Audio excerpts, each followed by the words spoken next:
Good evening, everyone. Welcome to a very special episode of Go Big or Go Home. I am Old Man Troy, joined by the youngster Kevin Cunningham, a.k.a. Kid Cunny on Twitter. I really like that intro, Kevin. I really like how I intro you. It makes you sound very prestigious. How does that sound? Very prestigious, Kevin Cunningham. I like the prestigious Kevin Cunningham. I have to say I like it. I also like that you kind of tooted your own horn there about, yeah, you know, I love my intro for you. Just saying, I love my own intro for you. Yeah. But yeah, I enjoy it. I have to toot my own horn about something because, Kevin, you and I are 0-2 right now in this Big Ten tournament thing. Great start. We're 0-2. You know, it's like I felt really confident about, you know, even my crazy picks, and now it's like I got to, like, bury my head between my legs and say, okay, great, I'm 0-2 to start, but it's Wednesday, so I can only imagine. Maybe I'll be like 0-12. Maybe I'll go 0-4, and every single one of my picks will be wrong. That would be in itself. That would be almost as amazing as picking all of the winners. If I could go 0-12 and pick every wrong game, that might be amazing. But I'll tell you what, Kevin, we're going to start doing these little shows after Big Ten basketball. And, you know, it was so exciting tonight to watch Big Ten basketball, so very exciting that it literally put me to sleep. Literally, I fell asleep immediately after the Rutgers game. It was amazing. I watched the game and then, boom, closed my eyes and right away fell asleep. You can blame old age on that, or you can blame such the great basketball that was on TV in the Big Ten tonight. So what are your thoughts there? 2 games, we're 0-2, and what I learned is these 4 teams were not that good. Yeah. I mean, I guess to start, I have to give you credit, first of all, for I don't know if I should give you credit because it's kind of our job, quote unquote, to, I guess, watch these Wednesday games and the bottom 4 teams in the Big Ten play, in the Big Ten tournament. So it's, you know, we talk about the Big Ten in general on this show, and right now it's March, so we obviously want to talk about Big Ten basketball. And I was out and about doing things, wasn't 100% concerned about catching either of these games, and it seems as though I missed a good one in Penn State, Nebraska, kind of a good one because it went into overtime, but we'll get into that one a little later. But yeah, this Rutgers-Ohio State game, again, I kind of give you credit for watching, and it put you to sleep. I did not see a single minute of it, a single second of it, and I mean, I watched a recap on it. I saw some comments about it. I've gone through the box score, and so my analysis of this game is not going to be perfect because, again, I didn't see a single second of it, but you can tell certain things from box scores, comments, recaps of the game, video recaps, and I mean, from what I see, what you said it, you know, that these 4 teams are not very good, and the bottom 4 teams of any league are basically not going to be very good. And Ohio State, to me, coming into this matchup against Rutgers, like you said, we're 0-2. We both picked Ohio State. They lost by 9 to Rutgers, the worst team in the Big Ten, according to the regular season. So, you know, Ohio State, to me, had more talent than Rutgers, and I guess the one thing Ohio State had going for it, to me, was Jayshawn Tate. Jayshawn Tate, to me, was the most talented player on the court going into this game, and there wasn't much of a question about it. And what he did was put up 18 points, had 6 rebounds, 3 assists for Ohio State, 6 of 8 from the field, made 6 free throws, but he also had 7 turnovers. But the problem is, I mean, obviously 7 turnovers isn't going to get you anywhere, but outside of him, Ohio State had 12-point scorer, and that was it. Their third leading scorer had 8 points. They had 7 guys scoring total. One had 3, and a couple more had 5. Ohio State actually shot 40% from the field. Rutgers shot 37%. So, like you said, these 4 teams are not good. And shooting 40% from the field, not fantastic. 30% from three, not good. The other thing that kind of blew my mind, I guess a couple other stats that blew my mind, you mentioned the offensive boards to Rutgers, and they had 19 offensive rebounds against Ohio State. Rutgers had 19 offensive rebounds in a game, in a Big Ten game, in a Big Ten tournament game. They had 19 offensive rebounds. They out-rebounded Ohio State by 16 in this game in total.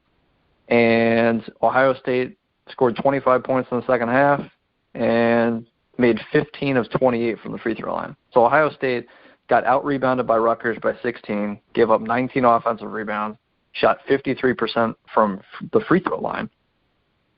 I mean, 6 of 20 from three. Jayshawn Tate had 18 points but 7 turnovers. No one else really helped scoring-wise. They put up 25 points and a half against Rutgers.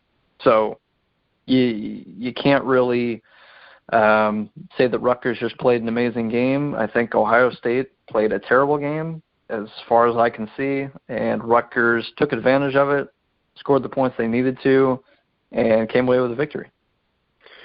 Good job, Rutgers. I know that Rutgers fans did not like me on the earlier show this week, on the main show, because I pretty much counted them out. So it's going to go back to this, you always pick opposite of the old man. And so, I look at all of my predictions. So go back, listen to this week's main show. And if you're a betting person, take everything I said. And unless the youngster agreed with me, you really just mark it, I'm going to pick opposite. But to go back to the game, Kevin, Rutgers, I watched this game. Ohio State made Rutgers look like a very good team. I don't know what happened defensively. Basketball 101, box out, attack the boards, and Rutgers crashed the offensive boards, Kevin. They look like they played with a lot more energy. Now, again, playing with energy and having talent are two different things. Rutgers does not have the great talent, but when you play with effort like they did, they made Ohio State look silly at times. That offensive rebounding stat, when you have second chance points, they had 22 second chance points. That's a lot of points. That's a lot of second chance points against an Ohio State team that should have won. But Ohio State played sloppy. They played with very little emotion. Sometimes I thought the shot selection was crappy. And I'm not going to give the credit to Rutgers' defense. I know they won, but I'm not going to sit here and I'm not going to toot Rutgers' horn. I think Ohio State played themselves into a loss, and maybe didn't play, I guess, is a better word. They fell into a trap in my mind. I think they went into this game, Kevin, thinking they were going to play on Thursday. I think they got caught looking ahead. They thought we got Rutgers. We'll just show up and play in this game. And guess what? There is something to be said about effort. You're going to go out and play. Rutgers is going to play with pride. Yeah, we're the worst team in the Big Ten, but we got another chance to play. These are NCAA tournament games for Rutgers, Kevin, because once they lose, they're done. There are no more games. Maybe in there's that third tournament, the Continental Basketball Tournament or the CBA tournament or something like that. They may get an invite to that, but they're not getting to the NCAA tournament. They're not going to the NIT. And so for Rutgers to go out and to play hard, to say, look, we're not going to just fold over here and you can beat us, they played with a ton of emotion. So I give them credit for that. They went out and they really wanted to play. So good job, Rutgers, getting a win in the Big Ten tournament against a very, very underachieving Ohio State team this year, Kevin. This is a team that probably shouldn't have finished 11th, and they just got knocked out. They literally got whooped tonight, and against a team that wasn't as good as them. The Nebraska-Penn State game, this is where it goes, Kevin. We've talked about Nebraska, a team that can be very scary, and a Penn State team that was coming in with a losing streak. So all signs are going to point to, okay, if Nebraska can hit their shots, they will have a chance to beat Penn State. I texted you in the beginning of this game and said, ooh, what an offensive juggernaut we got going on here. And I knew at that point, I actually knew, and I didn't text to anyone, I didn't say it to anyone, I knew Nebraska was losing probably in the first 8 minutes of that game. It was apparent that they were not going to be able to sit and keep draining the three-pointers. And when Penn State got out to that early lead, there's one thing that Penn State has done well this year when they can play with a lead against competition that is equivalent to them or a little bit below them. Now against the bigger, better teams, that they can lose that lead. But it's Penn State that when they get on a roll, they can actually score two. And when it's against lesser opponents, they have that ability to maintain that lead. Now, they gave it up and went to overtime. But I really thought in the first 8 minutes of that game that Nebraska was going to lose. It was apparent Nebraska didn't have that great outside shot, and they were, again, shooting a little bit inconsistent during the game. And like you said, now we've got some offense going, and it did pick up. But in the beginning of that game, it was, again, in my mind, another sloppy game, two bad teams playing each other. And so from the course of, 4 o'clock until whatever time these games were done, like I said, they literally put me to sleep. Both these games, they literally put me to sleep. But hats off to Penn State. They won their first game, and, again, I don't think either of these teams, Penn State or Rutgers, is going to move on and win tomorrow or today, depending on when Coach posts this to the website. But I don't think either of these teams have a chance to win on Thursday. What are your thoughts there? Yeah, I guess one quick thing with Ohio State. I mean, like I said, I didn't see a second of that game, and there was this, I guess, supposed old-time Ohio State fan who said in the 65 years of watching Ohio State basketball, so I don't know how old he is, but he's been watching Ohio State basketball for 65 years apparently, and he said that with the talent this team had, not that, Ohio State was talented this year, but with the athletes they had, which I don't think were ridiculously, under-talented, he said it's the most underachieving team he's ever seen, literally, in 65 years of watching them. So it just speaks to your point that this was an insanely underachieving Ohio State team throughout the year, and they finished 17-15, 10th in the Big Ten, and out on Wednesday, day one, to Rutgers, where they got obliterated on the boards and shot a poor percentage. So complete underachieving season for Ohio State. You got 4 returning players for next year. Jayshawn Tate, like I mentioned, he's their best player. He's a junior, so, they'll miss Mark Loving, and I'm sure in the off season, we'll go over each of these Big Ten teams once all their seasons are concluded a little more in depth and talk about, what they have coming next year and recruiting classes and whatnot. But Ohio State's a really young team. All 4 of these teams playing today were really young, realistically. I guess Ohio State wasn't as young as some of the others, but again, they're returning 4 of their 5 starters, so they should be better next year. But again, when you bring back an underachieving team, I don't know if that's necessarily a great thing. Moving on to this Penn State game, though, an overtime game, and 38-33 in the first half. And then, like you said, you didn't think Nebraska would be able to keep up the shooting, and Nebraska went 33% from 3, which is whatever, I guess, and then 34% from the field entirely, which is atrocious. So that's, to me, where Nebraska lost it was, in the second half, I guess they made up the difference and tied the game and got it to overtime because they were down 5 at half. But Penn State scored 22 points in that second half, and Nebraska shot 34% from the field and made it to overtime. This game was 60-60 going into overtime. So it again just points to your statement coming into this night that these are 4 bad teams, and I can give them the excuses of being young. Both these teams, especially Penn State and Nebraska, are both very young. Penn State's top 2 scorers are freshmen. Their third leading scorer is a junior, and they've got 0 seniors on their team entirely. And Nebraska, their best player is a senior, Ty Webster. That was the other thing I took from this game, at least from the box score. Ty Webster, Nebraska's the leading player, leading scorer. I think he's scored in double figures in every Big Ten regular season game this year. I think he's the only guy to do that. And he went 4 of 16 from the field, 2 of 9 from 3. So if you're Penn State and you hold Nebraska's one and only really good player to 12 points and 4 of 16 shooting, you're going to have a good chance to win.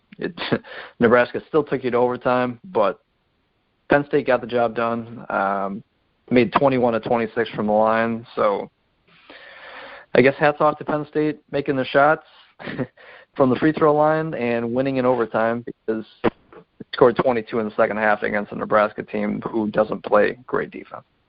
No, they don't. So we talked about magical runs, and we're 0-2. And I don't want to be all negative. Hats off to both these teams. Their games, they had to be played. They had to have a winner, had to have a loser. And so now you look at these teams advancing, Kevin, Rutgers and Penn State. Moving on into Thursday, do either of these teams have a chance to have a magical run? Do they have an upset in them during Thursday's game? You already know my answer. I say no. I don't see either of these teams, Rutgers or Penn State, advancing to Friday. I said that on our main show. The winners that I thought no team on Wednesday had a chance to play on Friday. After today, after our little bit of, I guess, analysis of the games, do either of them have a fighter's chance? This is tournament time, and crazy things happen in the tournament. Do either of these teams have a magical run in them to play Friday? You say no, and I say no. I mean, coming, like you said, if you check out Monday's show, our main show, we do a weekly show on Mondays, but obviously with this Big Ten tournament going on, we're doing daily shows, recapping action, looking ahead to the next day. But so if you go back to that show, like you said, you don't expect any of these 4 teams to make it to Friday, and I didn't either. And we both thought that Penn State and Rutgers would be eliminated, but here we are, day 2, and the 13th and 14th best teams in the Big Ten are still alive. And Penn State plays Michigan State. I'm with you that, I fully don't expect either Penn State or Rutgers to make a magical run. We obviously know that to be the case, but yeah, that's kind of the question, I guess, after this first day of conference tournament play in any conference is, okay, we get to see these teams win a game, obviously, to advance. And so, hey, maybe we underestimated Penn State's defense or Rutgers' depth or whatever. And so you have a game under your belt and you see them win, and maybe you can think, okay, maybe Penn State can beat Michigan State. And in the one time Penn State did play Michigan State this year, Penn State actually won. So I don't want to say it's impossible. I don't want to say that they can't pull off another upset, because they already beat Michigan State earlier this year. Michigan State hasn't beat Penn State yet. So it's possible, but we expected Nebraska to move on, and we both expected Michigan State to win. And you're saying you expect Michigan State to beat Penn State now tomorrow, which I guess that'll be today when most people listen to this, on Thursday. But I'm fully with you that Michigan State should beat Penn State. Michigan State has the better players. I guess maybe they don't have the depth that Penn State has just because of all the injuries Michigan State's racking up. But in terms of talent and, if you want to take the 8th guy who doesn't really play much at all for Michigan State, he's still probably going to be better than the 8th guy in Penn State. That's just the way it is. That's just how recruits choose. Recruits choose to go to Michigan State if they have the opportunity to. And if they have the opportunity to go to Michigan State, you're probably not going to go to Penn State for basketball. That's just the way it goes. So Michigan State's the better team, obviously. Northwestern is definitely the better team over Rutgers as well. Rutgers proved during the regular season that they're the worst team in the Big Ten. You pull off one upset, it doesn't mean that you're a great team, as negative as this sounds. But Northwestern, got to, it was like 20-4 overall in their first 24 games for a reason. I obviously don't expect Rutgers to advance to play Maryland on Friday. I expect Northwestern to, and you expect Northwestern to make it to the final. So I think both these teams, clearly Michigan State and Northwestern, have the talent and defensive and offensive abilities and coaching they have every advantage in the book going into Thursday's matchup when Michigan State plays Penn State and Northwestern plays Rutgers. Yeah, I'm not jumping on the Rutgers bandwagon. I know that I was cheering for them earlier in our show. I was cheering for Rutgers. But to play with that level of intensity, they would have to bring it day in and day out. And to be honest, you look at this win tonight for Rutgers, Kevin, and now they've got to turn around and they've got to have the same intensity level again tomorrow or today. And it's hard to do that. As a former athlete playing in tournaments, you can ride that emotion for a little bit, but it is hard to keep riding and playing with that same intensity level minute after minute after minute. And I know that you can take that emotion and maybe come out of the gates, and I expect this against Northwestern. I think Rutgers will give them a game for the first half. Again, just because I have Northwestern in the final does not mean that I don't think they're beatable. I think every team in this Big Ten tournament is beatable. And so I think Rutgers will take some of tonight's emotion into tomorrow and come out with their guns blazing. But I think at the end of the day, Northwestern, defensively, they're going to box out. Rutgers isn't getting 19 offensive rebounds against Northwestern. Had it been a different matchup, I might say, you know what, Rutgers can take this emotion, maybe get a lead, and maybe have a magical run. Unfortunately, they run into a very good defensive team in Northwestern. So therefore, I closed the door immediately on Rutgers. Michigan State, I'm not buying into the Tom Izzo magic. I'm not about drinking Tom Izzo's Kool-Aid here in March. But Michigan State will be ready for Penn State. Penn State is a team, like you said, Kevin, they jumped out an early lead on Nebraska. Was it because Penn State was better, or was it because Nebraska couldn't shoot today? I think it's because Nebraska couldn't shoot today. And when Nebraska can shoot, we had mentioned earlier in the year that they can play with anybody. They had some huge upsets in the Big Ten regular season. It's because they were shooting the lights out of the ball. They didn't shoot today. So Penn State survived, and they survived to be able to play a Michigan State. So I don't think we're going to see a magical run, which means that both Penn State and Rutgers will be playing on Friday, because we agree and we think about 99% positive that they're not going to be playing Friday. It means they'll be playing Friday, the way that we've predicted things. So we've got the other two games, and I know, Kevin, maybe some people that don't listen to our show, we will give our predictions on the other two games, the Iowa-Indiana game and then the Michigan-Illinois game. So I'll turn it back over to you, because outside of the Northwestern, Rutgers, and the Michigan State-Penn State game, the other two games to me are intriguing. I don't think those two games will put me to sleep tomorrow. Definitely think those will be two exciting games, especially that Iowa-Indiana game. So for those that have listened and know where we're going with this, I do apologize. But for those that are new listeners, which we hope we have, I want to get Kevin's quick thoughts again on Iowa-Indiana and on Illinois-Michigan. Yeah, and I'll say this before you switch off, saying, yeah, I know you both think Michigan are going to win, and then you've got, split opinions on Iowa, Indiana, but Michigan's playing today, this morning. They were ready to leave and head out to D.C. and get to D.C., get to the tournament, soak up the atmosphere and, not be afraid of the bright lights or anything.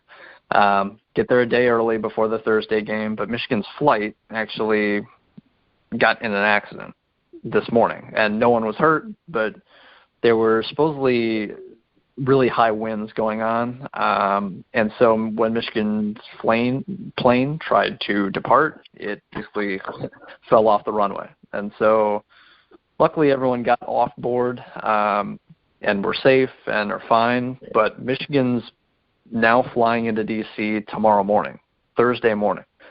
And the only reason I really bring it up is because Michigan plays at noon. And so if you get to D.C. at, 8, 9 o'clock, usually you like to have a shoot-around a couple hours before the game, even say an hour before the game. That's really pushing it because you want to shoot around for 15, 30 minutes. And then, you go in the locker room, your coach talks to you for 15, 20 minutes, you come out, you have a little warm-up, a little introduction, but Michigan's going to be kind of having just the plane ride alone will be in their minds once they land in D.C., okay, we can actually breathe and we can prepare for this game. Well, okay, you've got about 2 hours to really do it and really focus your energy on Illinois. And to say that Michigan has to focus their energy on Illinois, it's an Illinois team that realistically has exceeded expectations. They're a team, we've talked about it before, Joe Lunardi, a bracketologist, quote unquote, for ESPN. He picks the majority of the field of 68 basically right every single year. There's one team usually that he gets wrong, but typically 67 to 68. And he says that Illinois is on the first 4 out. So they're right there on the bubble. They need a couple teams ahead of them to lose. They need to win one game. They should be in. Bada bing, bada boom. So Illinois is going to be hungry, and Michigan is going to be, I think, shaky going into the first half. I don't think they're going to be crisp. I don't think they're going to be ready to play a really hungry Illinois team. I think Michigan knows that they are in the NCAA tournament. They don't have to win this game. So I still like Michigan's talent. I still like Michigan to advance past Illinois, but I'm a lot more shaky on it now because Michigan is a team that lives and dies by the 3. And if that shot is not going early because of the jitters, because of the atmosphere, because of the plane, because of everything, because of the lack of preparation just in the arena, I can certainly see Michigan going cold early, Illinois building a 10-point lead, Michigan trying to shoot more threes to get back into it, and they're down 12-13 at half, down 17 at one point in the second half, and it just becomes too little too late. So I can fully see Michigan losing. I'm a lot more shaky on that pick, but again, I still have Michigan advancing past Illinois. Again, I'll turn it over to you, Troy, to go over these 2 games before I give my final prediction on Iowa and Indiana. Yeah, I just look at that Illinois-Michigan game, and it's going to be a good one. And this little travel pickup, it may not seem like a lot, but as a former athlete, when you have that travel and your routine gets messed up, I mean, think about this. You wanted to show up today, get in a hotel, wake up, lounge around, do your morning preparation. Now what you got to do is you got to get up on Thursday morning. You got to get ready. You got to go to, bus over to the airport, get on a flight, fly. Not only do you have to do that, now you're up early, different things. Now you got to get off a plane and go play a basketball game. It can be trying emotionally when you look at the overall concept of this. And when you look at a game of this magnitude with teams that are basically, I would say, neck and neck, can something like that really sway the bar? Yeah, I believe it can. And Illinois is a team that has come on strong of late, and it's a team that is needing to play for their NCAA lives. So when you look at it, I'm thinking that Illinois, if they can come out and have that momentum right away and actually get Michigan behind the 8 ball, they can just kind of put their foot on their throat and say, see ya. You got off a plane this morning, playing the first game, so guess what? Pack up and go home right now. And, Illinois could do that. They very well could just come out and dominate. This is a team, like you said, that is very hungry. They need to win. And winning one may not even guarantee them in. They know that they now have to maybe win 2 games. And as they prepare for this, they're going to be out and they're going to be ready to play. And now Michigan is coming in, and they have a whole different routine to follow, and it's not going to be easy. I've done it when travel plans have been screwed up as a coach and as a player, and it sucks. It really does, because you have this great plan of how you're going to prepare your team or how you're going to prepare as a player, and now your whole day is screwed up, literally. Because now instead of sleeping, getting even an extra hour or 2 of sleep, Kevin. Heck, I fell asleep after the games tonight. That little extra 45 minutes of sleep was great for me. Now I'm wide awake, and I'm going to be up most of the night probably. But that sleep is so important. But the game that I'm really excited for tomorrow is Iowa, Indiana.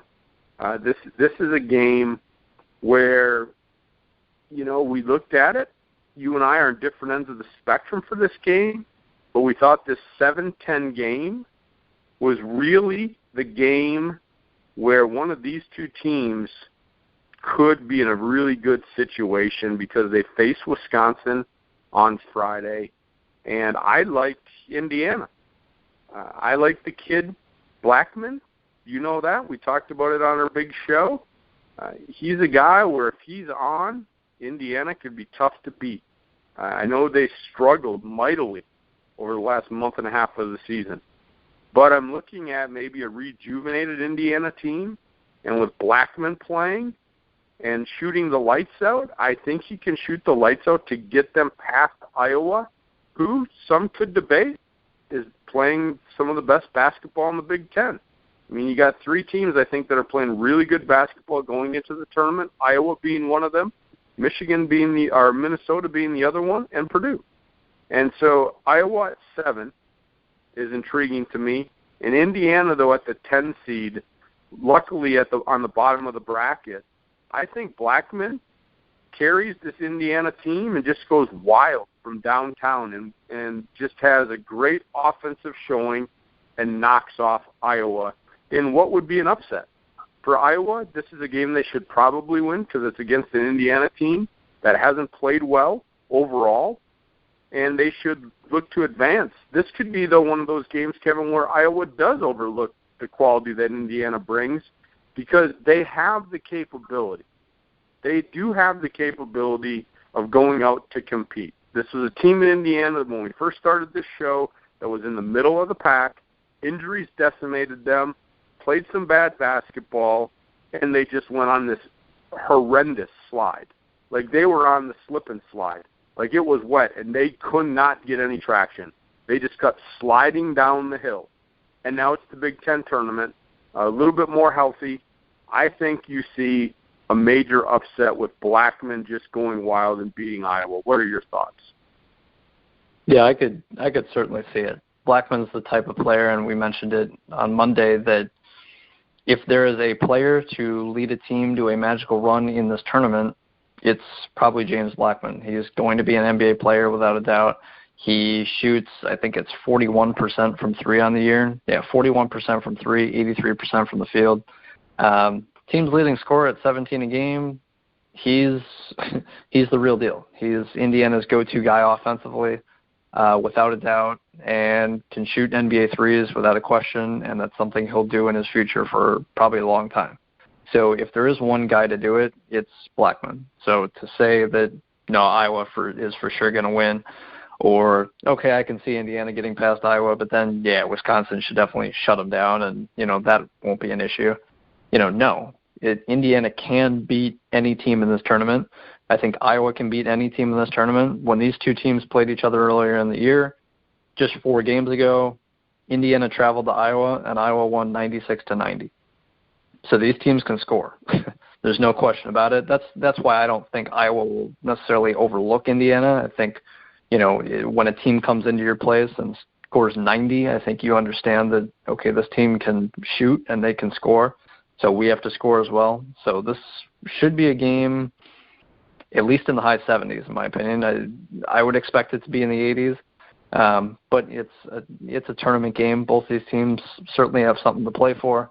And Indiana actually is in Joe Lunardi's next 4 out. We talked about how at the beginning of the season, the preseason poll, in the AP poll, they were ranked number 11 to start the year. And when we started this show almost 2 months ago now, Indiana was, I think, a 7 seed at that point, and then they fell to a 9 and 11, and then the first 4 out, and, they were completely off the bubble, according to Lunardi, and now they're in the next 4 out, so they're still definitely on the outside looking in, but they can pull together a run in this Big Ten tournament. If you upset Iowa, if you upset Wisconsin, if you upset a Maryland or Northwestern in the next round to get to the final, yeah, Indiana could play their way into the NCAA tournament. So both these teams are hungry. I think Iowa needs to win probably 2 games, but maybe 1 game could do it. They're on the first 4 out. Again, Iowa first 4 out, Illinois first 4 out, Indiana next 4 out. All these teams are really close. There's 3 Big Ten teams that have a shot to get to the NCAA tournament that aren't in already, firmly in. You got the firm 7 in, but these 3 next teams could play their way into the NCAA tournament. So both these teams are going to be very hungry for a win. Again, it should be a shootout. It should be fun to see. Peter Jock for Iowa is another NBA player alongside Blackman in Indiana. Jock averaged over 20 a game this year, Iowa. So, again, both these teams can score. They can shoot. I expect Iowa to win, and then I expect them to give Wisconsin some troubles. But, that's for tomorrow. We can preview that one. But I expect Iowa to win, but if there is a guy that can do it for Indiana, it's Blackman, and if there's a guy in this tournament that can lead his team to a magical run, it's Blackman. And you mentioned the last month and a half for Indiana before turning it back over to you. And before they had a 3-game winning streak in the middle of January, they have won 3 games since then. So they are 3-6, 8. 3-8. They beat Penn State in, I think, a triple overtime game. They beat Northwestern by 1, and they beat Ohio State. So not too many quality wins in there. You beat Northwestern by 1 point. That's your 1 quality win over the last month and a half if you're Indiana. Yep, 3 and a lot of losses. 3 and a lot of losses. And so that's why I'm off my rocker, which means I have 4 more chances to be wrong tomorrow. And if I'm wrong in every single one of these games, Kevin, oh my, is this bracket really going to look crazy? Maybe not with the Iowa because I picked Indiana. But if you look at it, if we're wrong, if we're wrong on that Northwestern and all of a sudden you got a Rutgers versus Maryland, the Iowa-Indiana game, I mean, you look at it, 7-10 matchup. These teams are so close. The loser's going home. The loser has no NCAA hope. And so that is almost like a championship game. So that's not really, in my mind, you're looking at either of those teams advancing would not surprise me. But then if you had a Penn State advance to move on to play Minnesota, and then you got Illinois and Michigan, really there's not going to be, you can't call one or the other an upset. So if we're wrong there, we're wrong there. But if we're wrong on Michigan State and Northwestern, Kevin, oh my, what a show it'll be tomorrow if there is all of a sudden Rutgers and Penn State playing on Friday. Oh, geez, I don't know what I'd do. I might have to get away from the grape kickstarts and go into some alcoholic beverages at that point because I may just have to soothe my sorrows for not being very good. But it should be an exciting day in the Big Ten today when you're listening to this. And you know what, Kevin? It's funny. We said, yeah, let's do these little daily shows. We'll do a 15, 20, maybe 30-minute show. I'm looking at the clock. It's a 40-minute show all of a sudden. It's a 40-minute show. We could probably talk for another hour, but we're not going to. Let's wrap this thing up. Let the listeners go and get away from our crazy talk. What else you got to add for Thursday? What to watch out for? Anything else you want to add before we let the listeners go? Well, I'm with you that, if Penn State is playing Minnesota on Friday, that's pretty insane. Penn State pulling off a couple upsets, that's insane. But if you have Rutgers playing Maryland in the quarterfinals, and say Melo Trimble doesn't show up, and the rest of his supporting cast is a bunch of talented freshmen, and they're kind of deer in the headlights, first Big Ten tournament, off playing for about a week because they had the double bye, who knows what Rutgers could do, It's we're one upset away for either of these teams. If Penn State gets to Friday, they're playing a Minnesota team without a necessarily star on their team, just a bunch of really good players. And Maryland's got 1 star on the team, and Rutgers is going insane, having fun. Who knows what could happen on Friday? But obviously these Thursday games, I'm with you. Like you said, Iowa, Indiana, coin flip. Michigan, especially with their travels being messed up against Illinois. Both teams really want to win. Well, Illinois really wants to win, that's for sure. They need to. So those games are coin flips, but Michigan State, Penn State, and Northwestern Rutgers, if there is an upset there in either of those two and we're wrong, tomorrow's show is going to be a good one. There's no question about it. It's going to be a good one no matter what. So I hope our loyal listeners enjoy our little daily shows we have for Big Ten basketball. I know Kevin and I truly enjoy doing it. But for the youngster, Kevin Cunningham, a.k.a. Kid Cunny on Twitter, make sure you find him, follow him. I am the old man. You can find me on Twitter, TroyRobert967. We will record another show, I guess this evening by the time it gets posted, because we're now rolling into early hours of Thursday morning anyway. So we will get back with you tomorrow night or tonight, recapping 4 Big Ten tournament games. Have a great night, everyone.